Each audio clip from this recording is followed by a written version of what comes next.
membahas logistik itu seperti apa, terus posisinya bagaimana terhadap rantai supply gitu ya.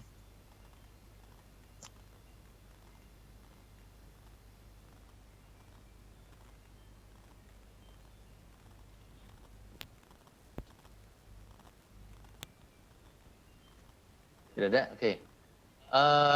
Kalau tidak ada saya lanjutkan. Nah, ini adalah bagaimana evolusi konsep logistik ya, terus kemudian berubah menjadi supply chain. Jadi kalau misalnya di tahun, bahkan mungkin sebetulnya di sebelumnya ya, sebelum tahun 70-an gitu, logistik itu sudah mulai dikenal sekitar tahun 50-an something gitu. Ya. Walaupun pada era itu masih apa ya? Masih belum ya masih perbagian gitu ya. Betul. Jadi kalau misalnya di pada tahun mungkin era 50-an atau 70-an tahun sampai tahun 70-an gitu era manajemennya belum belum bisa dikatakan terintegrasi lah, masih bersifat segmentasi gitu ya. Jadi masing-masing bagian. Jadi kalau misalnya kita bicara tentang logistik itu konotasinya pasti kaitannya selalu dengan transportasi, masalah transportasi ya, seperti itu. Jadi kalau misalnya di era-era tahun 50 sampai 70-an gitu ya, seperti itu. Nah, kalau misalnya sekarang kita bagaimana sih ketika kita lihat peran logistik itu terhadap rantai supply ya. Kita tahu kalau misalnya di minggu lalu saya sudah sampaikan bahwa biasanya kalau kita bicara tentang logistik itu selalu konotasinya adalah pergerakan barang, baik di level inbound atau di level outbound ya, atau bahkan di internal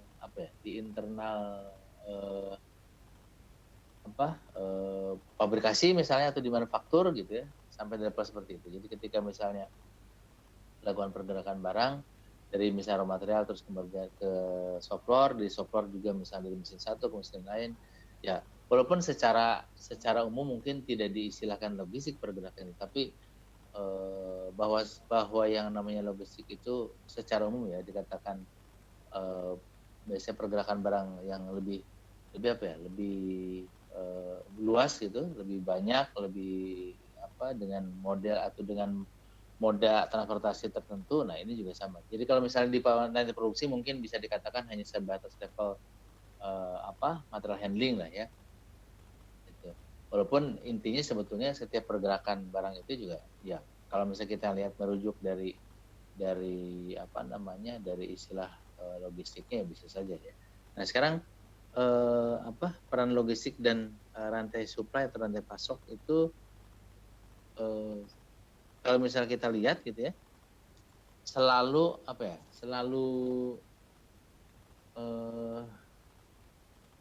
ibaratnya satu kesatuan lah gitu ya, satu kesatuan pada baik pada level dari mulai di level mikro atau level makro. Jadi kalau level mikro itu misalnya di level pabrikasi yang tadi saya bilang gitu ya, sampai ke level makronya, bahkan kalau makronya yang lebih, kalau kita bicara makronya lagi yang lebih luas ya sampai ke level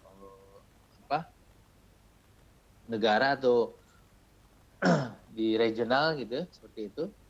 Kalau bisa turunkan sedikit misal makronya ke level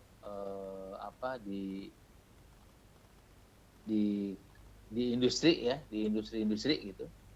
Kalau misalnya kebetulan proses bisnisnya misalnya B2B gitu ya, atau B2C ya sampai seperti itu gitu.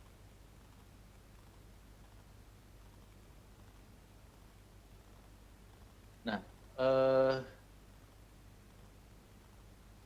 pada masa era tahun 70-an setelah manajemen yang lebih lebih komprehensif gitu diperkenalkan ya, dari konsepnya misalnya Michael Porter dan sebagainya seperti itu. Nah, mulai lebih terarah lah gitu ya, bisa dikatakan seperti itu, baik di level makro sampai di level mikro sampai ke level makro sekalipun gitu. Nah, pada masa era itu juga sebetulnya apa paradigma bahwa yang namanya apa ya konsep ya hanya sebatas konsep logistik ya, belum masuk ke eranya apa supply chain gitu atau rantai pasok yang selalu dikaitkan ya itu tadi bahwa pergerakan barang dengan kalau misalnya kita anggap pada level yang lebih apa scope yang lebih luas sedikit ya pergerakan barang dengan menggunakan moda transportasi tertentu. Kalau di level apa pabrikasi atau manufaktur mungkin bisa disederhanakan dengan cara material handling lah kalau bisa itu. Nah, di apa di era tahun kalau misalnya kita bicara tentang perkembangan praktek logistik itu sendiri ya yang tadi saya sampaikan ya mulai dari diperkirakan sekitar tahun 1950-an lah sampai ke 1900 ke tahun 1990-an gitu. Mulai dari apa perkembangannya logistik yang sederhana sekalipun sampai ke level apa namanya logistik korporasi. Jadi kalau logistik korporasi ya sudah bicara tentang yang tadi ya B2B atau B2C gitu. Di level apa industri dengan industri gitu ya. Sudah sampai seperti itu perkembangannya. Nah, di era tahun 90-an ya setelah apa mulai dikenal konsep supply chain management gitu ya atau konsep rantai supply gitu barulah si logistik itu menjadi bagian dari rantai pasok atau rantai supply ya. Kalau kemarin saya kasih gambar gitu di slide sebelumnya, Anda bisa lihatnya masih benar-benar masih ingat bagaimana ruang lingkup logistik dan bagaimana ruang lingkup rantai pasok atau rantai supply.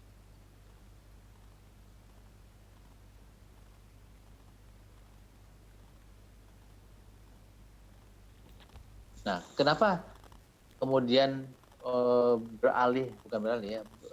berevolusi dari logistik itu sendiri ke rantai supply?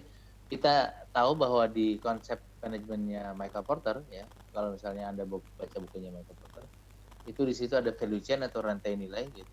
Nah, dan itu sampai sekarang pun masih bisa dikatakan menjadi parameter atau bisa dikatakan juga era value chain itu ya sampai sekarang masih tetap terus berevolusi gitu ya. Karena kita tahu sampai hari ini pun yang namanya konsumen itu selalu demanding gitu ya, selalu ingin lebih dan lebih lagi ya. Jadi kalau misalnya kemarin dulu mungkin pokoknya barang nyampe aja dulu gitu ya.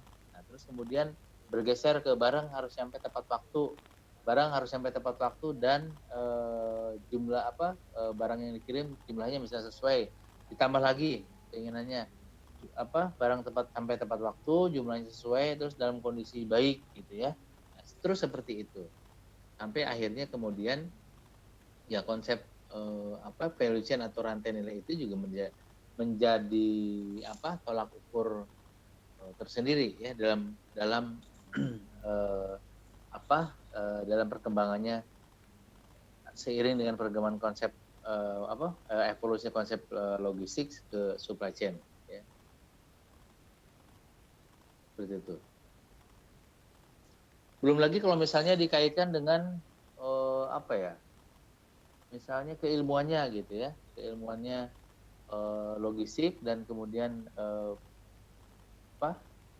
rantai supply ya seperti itu juga menjadi lebih akan lebih nampak lagi gitu. Jadi batasan logistik itu sampai di mana, terus kemudian batasan supply chain itu sampai di mana gitu. Sebetulnya akan lebih terlihat kalau misalnya dilihat dari keilmuannya ya.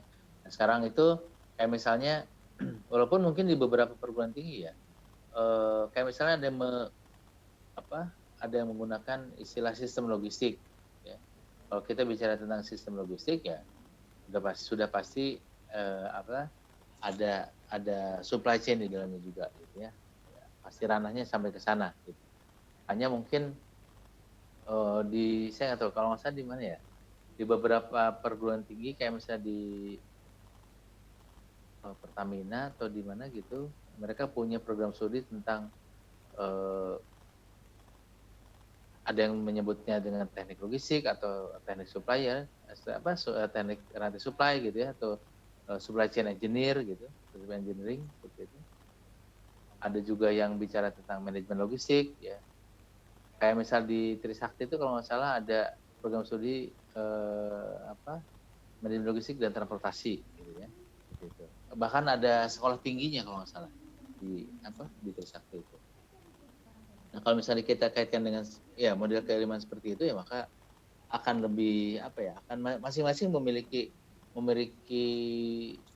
batasan tersendiri lah ya, walaupun kalau misalnya saya lihat kurikulumnya sebetulnya ya nggak jauh beda lah ya, hanya memang mungkin eh, apa apa ya eh, titik beratnya atau misalnya bisa dikatakan eh, mau yang lebih ke arah mana gitu ya,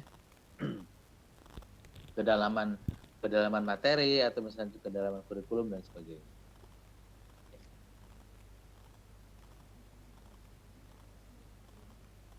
Oke, kalau misalnya kita gambarkan posisi misalnya antara logistik, terus kemudian rantai pasok, terus kemudian rantai nilai gitu ya, kita gambarkan gitu. Mereka ya pasti akan terdapat akan terdapat irisan sebetulnya, ya, akan terdapat irisan. Kenapa? Karena memang eh, apa masing-masing punya apa ya punya tujuan yang lebih spesifik tapi saling mengisi gitu ya. Kayak misalnya Anda masih ingat mungkin di pertemuan pertama kemarin yang namanya logistik itu kan bicara tentang pergerakan barang, terus kemudian bagaimana memindahkan barang secara efektif dan efisien, dan padahal memindahkan barang secara efektif dan efisien itu pun juga bagian dari rantai supply sebetulnya ya. Karena memang yang kemarin saya sampaikan bahwa yang namanya rantai supply itu harus bisa terukur kinerjanya, performance-nya ya. Dan kalau misalnya kita baca lagi definisi dari rantai supply tersebut kan sebetulnya konsep bisnis yang membangun integrasi, kolaborasi gitu ya, sehingga memiliki daya saing terhadap kompetitor atau terhadap proses bisnis yang ada gitu ya. Nah kalau misalnya kemudian di dikaitkan lagi dengan rantai nilai atau value chain gitu ya, Anda mungkin pernah dengar juga, kan sebetulnya itu juga eh, apa ya membangun daya saing juga gitu ya, membangun daya saing, hanya ya samalah ya dengan seperti halnya dengan rantai supply gitu, membangun daya saing melalui integrasi dan kolaborasi, hanya dilihat dari sisi daya saingnya itu atau value added-nya yang mana gitu, yang akan dibangun, akan dikembangkan sehingga tadi ya bisa berkompetisi atau bisa memiliki daya saing yang lebih unggul dibanding dengan kompetitornya seperti itu ya. Dari sisi misalnya cakupannya juga sebetulnya kalau misalnya kita lihat logistik gitu ya, cakupannya ya kan memang karena memang merupakan bagian dari supply chain ya, hanya bedanya adalah yang tadi ya, kalau misalnya kita bicara ke spesifiknya lebih ke arah pemindahan atau pergerakan barang ya, dengan yang tadi saya bilang menggunakan moda tertentu, atau kalau di dalam lingkup mikronya di manufaktur itu misalnya material handling ya, menggunakan alat tertentu lah gitu ya, seperti itu. Terus kemudian dari sisi supply chain gitu ya, cakupannya karena memang kita bicara kolaborasi integrasi itu ya, tentunya pasti logistik sudah dipastikan merupakan bagian dari proses supply chain tersebut, karena logistik kan merupakan entitas atau kalau kita anggap gitu, merupakan satu mata rantai lah ya, satu mata rantai di dalam konsep supply chain atau rantai pasok gitu ya, seperti itu. Nah terus kemudian bagaimana hubungannya dengan tadi value chain tadi ya. Nah kalau tadi saya sampaikan bahwa yang namanya value chain itu membangun membangun nilai tambah gitu, atau menciptakan lah, bukan ya, menciptakan dan membuat nilai tambah ya terhadap proses yang ada atau apapun gitu. kalau misalnya sebetulnya bukan hanya proses sebetulnya, termasuk juga kalau misalnya ada produk-produk di dalamnya. Ya, jadi apa yang bisa ditawarkan terhadap produk kita, terus kemudian juga apa yang bisa ditawarkan terhadap proses bisnis supply chain itu sendiri. Jadi kalau misalnya tadi yang saya sampaikan bahwa customer itu sudah begitu demanding-nya, ya, jadi artinya bukan hanya barang yang diterima itu tepat waktu, tapi juga dalam kondisi baik dan dengan kuantitas dan kuantitas dan jumlah yang sesuai, ya. Nah, barangkali dalam proses-proses itu atau barang produk-produk itu juga bisa bisa ada sesuatu yang menjadi nilai tambah yang bisa ditawarkan kepada konsumen, ya. Itu. Jadi harapannya adalah dengan adanya value chain tersebut, setiap proses bisnis di dalam supply chain atau rantai pasok itu bisa bisa menciptakan atau tercipta nilai tambah atau value added yang bisa memberikan memberikan performance-nya si supply chain itu menjadi lebih baik, ya, gitu.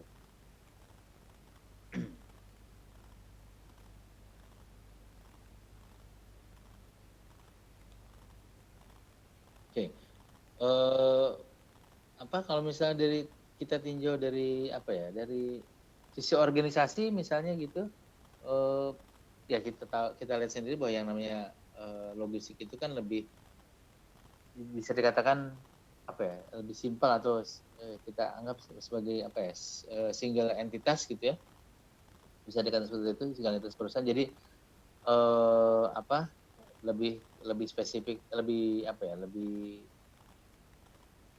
ibaratnya lebih ke arah khususannya tadi yang menggerakkan barangnya itu sendiri gitu ya. Sedangkan rantai pasok atau supply chain ya kalau misalnya dari sisi organisasi ya seperti yang saya sebut barusan harus selalu konsepnya adalah integrasi dan kolaborasi, ya. Gitu.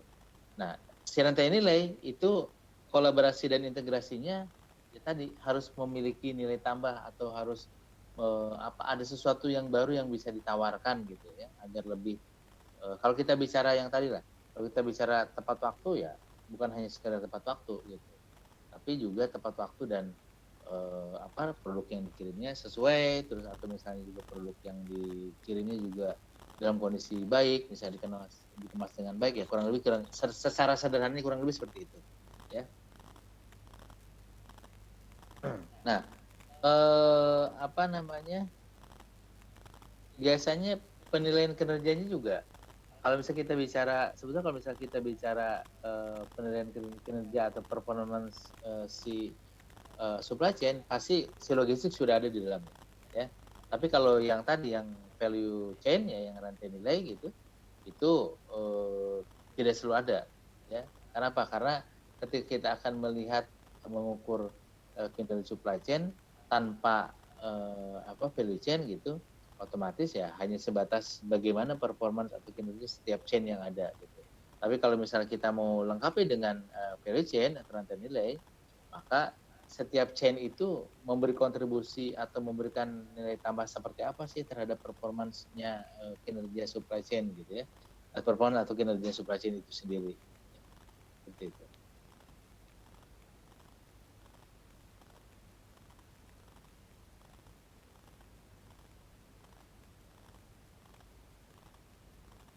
Nah, dari sini harapannya Anda sudah bisa melihat bagaimana ya tadi saya sudah gambarkan ya dari sisi tujuan, terus kemudian kinerja seperti apa, terus organisasi cakupannya bagaimana, gitu ya. Nah, harapannya sedikit memberikan gambaran wawasan atau insight buat Anda. Oh, kalau nanti ditanya bagaimana pengertian antara atau bagaimana menjelaskan mengenai logistik, rantai pasok atau supply chain dengan value chain gitu. Nah, itu sudah harapan saya Anda bisa memberikan bisa menjelaskan secara baik ya. Oke, penjelasan yang saya sampaikan barusan sudah cukup jelas atau tidak? Kalau misalnya ada yang kurang bisa silakan sampaikan nanti bagian mana yang kurang.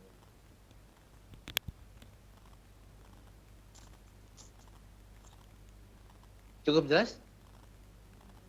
Pak, maaf, punten izin ya? Masuk, Pak. Oh, silakan. Ya, ini PPT-nya nggak jalan, Pak. dari tadi masih Oh iya, di Pak. evolusi konsep logistik. Evolusi konsep logistik. Iya Pak, Oh slide iya, 12. memang betul. Saya menjelaskan di evolusi konsep logistik ini kan ada apa bicara tentang logistik, terus kemudian masuk ke eranya Michael Porter value chain gitu ya, sampai ke supply chain-nya sendiri ya. Yang kalau misalnya tadi saya gambarkan bahwa supply chain itu memiliki konsep kolaborasi integrasi sehingga nanti endingnya adalah kalau saya masih ingat saya sampaikan bahwa yang namanya supply itu nanti akhirnya akan membentuk jaringan atau networking. Nah, ini gitu yang paling bawah gitu. Ya, yang paling bawah. Iya Pak. Aduh, saya lupa pointernya. Pasti diganti ya pakai yang apa? Pakai yang ini. Ini kelihatan nggak pointernya? Mouse-nya kelihatan ya. Nah, itu maksud saya. Tadi saya menjelaskan proses dari sini yang tadi sampai dari mulai bicara tentang tujuan, cakupan sampai ke kajian organisasi dan sebagainya. Bicara ini, slide yang ini maksud saya. Gitu. Ya. Kalau ini kan cuma hanya slide aja.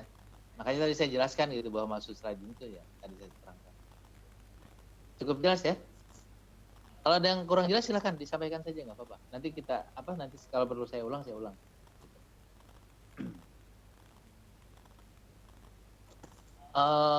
Ya, mulainya dari definisi yang tadi saya bilang. Ya, kita mulai dari definisinya. Bicara logistik itu definisinya seperti apa, rantai pasok atau rantai supply seperti apa, terus value chain juga seperti apa gitu. Mulainya dari situ. Ya. Dari situ dulu mulainya. Oke. Kalau tidak ada yang ingin ditanyakan, saya lanjutkan ya. Nah, ini yang namanya yang namanya supply chain pada hari ini kira-kira seperti ini, ya.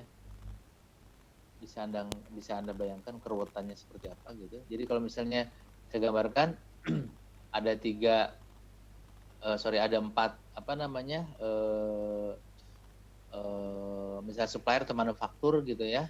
Terus kemudian ada 3 atau ini supplier lah, kita anggap supplier yang warna hijau itu ini manufaktur, terus kemudian ini gudang distributor dan 3 gudang distributor, terus kemudian juga ada 3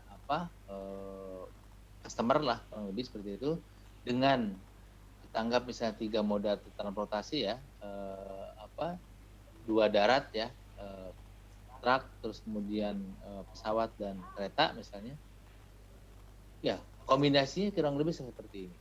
Ya, jadi misalnya satu supplier itu akan bisa memasuk ke 3 manufaktur gitu ya. Dari 3 manufaktur ini juga akan mengirimkan barang ke 3 gudang distributor. Nah, bisa melalui juga dengan 2 atau 3 moda transportasi gitu ya. Seperti itu. Nah, itu kenapa di era saat ini kalau kita bicara tentang supply chain gitu ya, selalu akan ketemunya nanti ya networking gitu. Ya.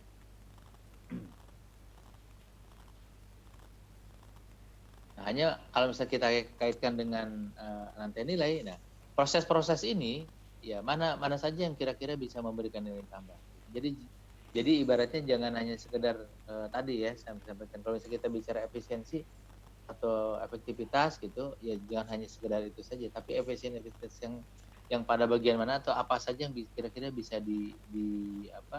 dijadikan nilai tambah. Ya.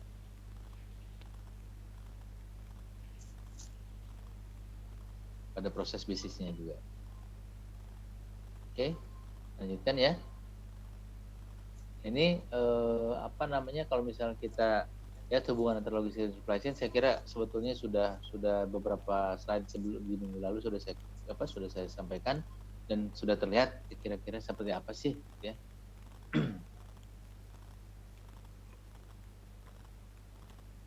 Yang tadi saya bilang kalau misalnya kita lihat yang namanya supply chain ini ya keseluruhannya gitu ya.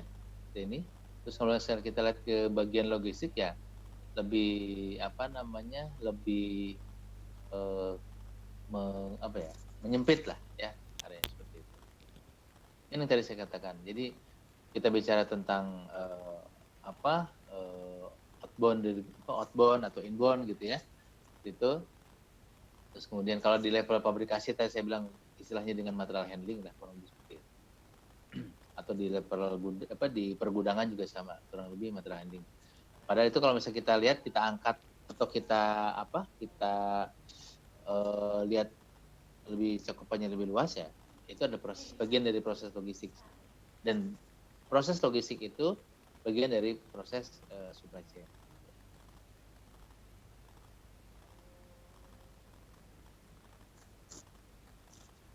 Oke, saya lanjutkan lagi. Ini yang tadi ya,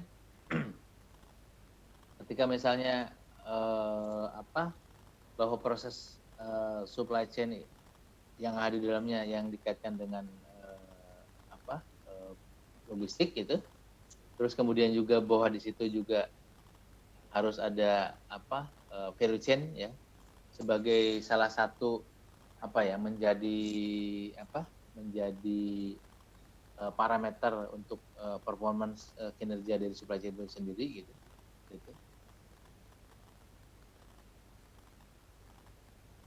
Nah, di dalam yang tengah ini ya, yang proses dan susunan supply chain. Nah, ini sebetulnya ini adalah konsep yang ditawarkan oleh Supply Chain Operational Reference atau SCORE gitu ya. Mereka punya konsep sendiri dalam ini yang nanti dijadikan sebagai bahan dalam mengukur kinerja atau performance dari supply chain itu sendiri. Ya, sebetulnya ini hanya salah satu ya. Yang lainnya bisa juga dengan misalnya dengan balance scorecard juga bisa sebetulnya ya.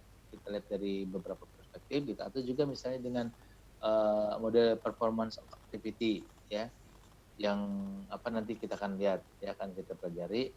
Hanya bedanya kalau yang ini memang pada setiap level atau pada bagian-bagian itu selalu punya lima konsep yang ditawarkan dari mulai ini ya, dari mulai plans, ada source, ada make, deliver, ya, return, enable, dan seterusnya gitu ya. Dan ini juga sama kelima konsep ini atau kelima parameter ini juga bisa dilihat dari posisi supplier atau dari sisi customer gitu ya. Si supplier itu kalau misalnya kalau misalnya make ya dia ada make atau enggak gitu ya. Kalau misalnya dia juga enggak ada make, hanya misalnya sebagai bisa dikatakan hanya sebagai istilahnya dia tidak membuat sendiri tapi dia juga sebagai istilahnya yang ditunjuk misalnya oleh manufaktur gitu ya sebagai perwakilannya gitu, seperti itulah. Jadi di situ berarti tidak ada make, yang ada hanya source misalnya, terus kemudian deliver gitu ya. Nah, kalau misalnya kita bicara enable dan return, itu nanti kaitannya dengan backward logistik atau backward supply chain gitu ya.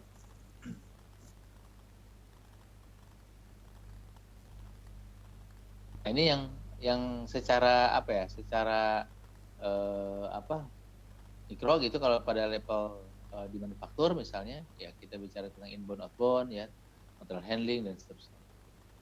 Nah, semua proses itu seperti yang kemarin saya sampaikan ya, itu pasti ada pergerakan, baik itu barang ya saya bilang kan, terus kemudian juga ada informasi ya, ada uang gitu.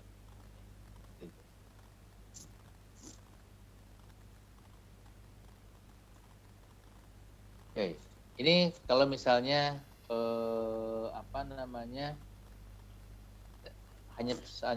hanya bicara tentang supply chain versus logistik itu kira-kira seperti apa? Hanya gambaran secara ini saja, secara singkat saja sebetulnya, ya. Nanti ada silakan lihat aja, silakan baca saja ya. Oke, kita masuk ke proses bisnis dalam manajemen rantai supply.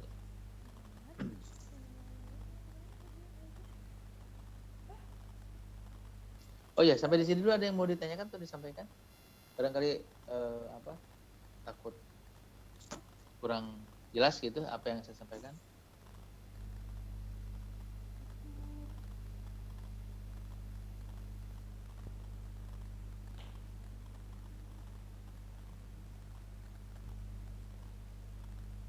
Ada yang sudah coba-coba lihat-lihat literaturnya gitu? Saya nggak tahu ya. Barangkali mungkin saya lupa yang ada di ebook tuh yang mana ya? Yang Sunil Chopra atau yang Tim Celebi ya? Lupa saya. Kalau yang bahasa Indonesia pasti mungkin nggak ada ebooknya, tapi kalau yang bahasa Inggris mungkin bisa dapat mungkin ya. Tapi sebetulnya kalau misalnya Anda mau baca yang textbooknya ya, yang bahasa Inggris sebetulnya ya tidak harus yang karangan Sim Celebi atau Sunil Chopra gitu ya. Karena memang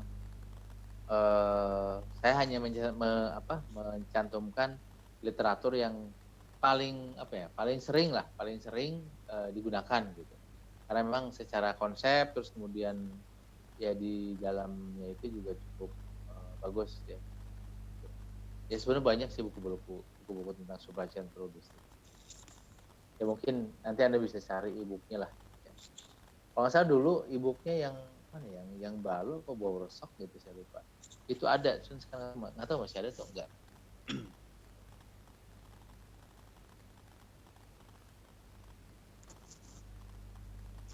Oke.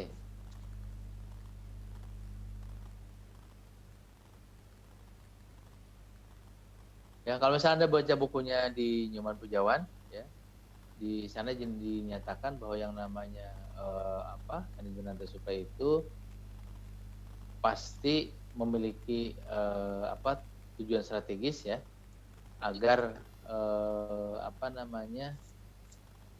agar proses bisnis yang dibangun gitu, proses bisnis rantai supply yang dibangun itu memiliki atau yang tadi